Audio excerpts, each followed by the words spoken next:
Do police departments like the one here in Salt Lake City and communities do to build better relationships with each other? We'll start with you, Pastor Corey, for this question.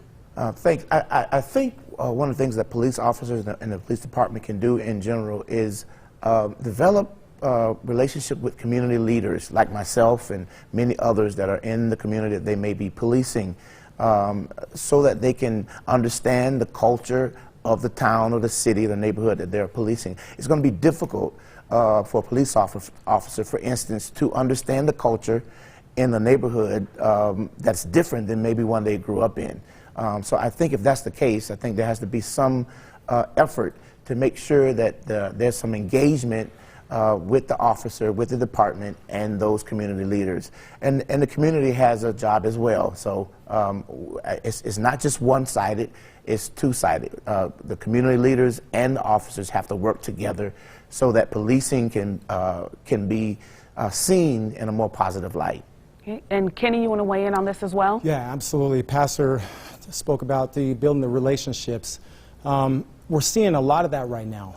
I mean, once these incidences, once they start happening, people seem to gravitate to it even more. And we need to do this all the time. This should be something normal in our community that we do all the time.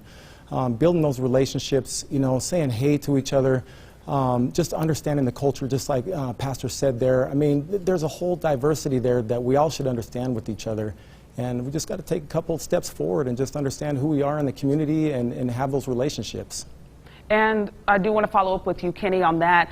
We see law enforcement officers and protesters coming together, exchanging dialogue, passionate dialogue, right. Taking a knee with each other, holding hands. How far does that go for these long-term solutions people are trying to get? In the moment, it's mentorship. Right there, the community's starting to see the police in a positive way and vice versa. And that relationship and that bond is built right then and there. And if the message is conveyed to law enforcement, if they're trying to build long-lasting relationships with their community, they should be making those moments every day and as much as they possibly can. And of course the community as well, and seeing what they can do for the law enforcement to help out as well. All right, and Dr. Matt Harris, I do want you to answer this question as well. I'll repeat it. What can the police officers do and the community do to come together and build better relationships? Sure. Our children and our families' first interaction with law enforcement needs to be positive. It needs to be a positive interaction. And that needs to start from day one. That needs to start with children. That needs to start with law enforcement being members of the community, getting involved, teaching, coaching, building relationships with community leaders. There's a lot that's going on nationally in the last few years. Coffee with a cop. You've seen that.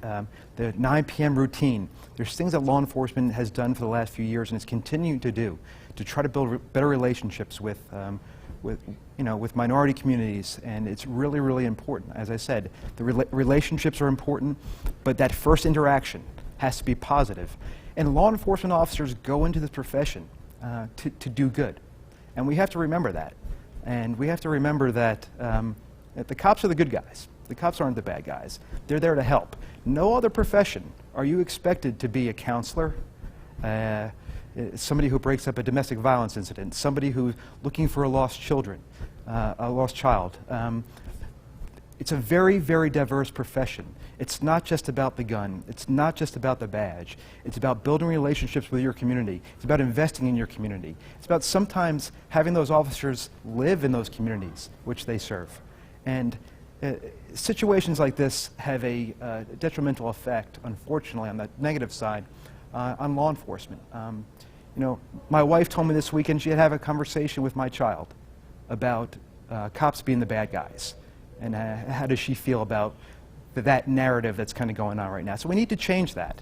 And there's an emotional toll. And you have to think about, some of the protests that went awry in those officers, their spouses and their children, sending them to work that day, and wondering if they're going to come home, wondering if they're going to be one of the 750 officers that were assaulted over the course of the last couple of weeks. And that's unfortunate. And it's unfortunate that that anarchists and gangs hijacked a very peaceful protest. All right, definitely heavy emotions on both sides there of the aisle. The conversation continues. Still ahead, putting words into action. Actionable steps law enforcement and activists can take to affect real long-term change.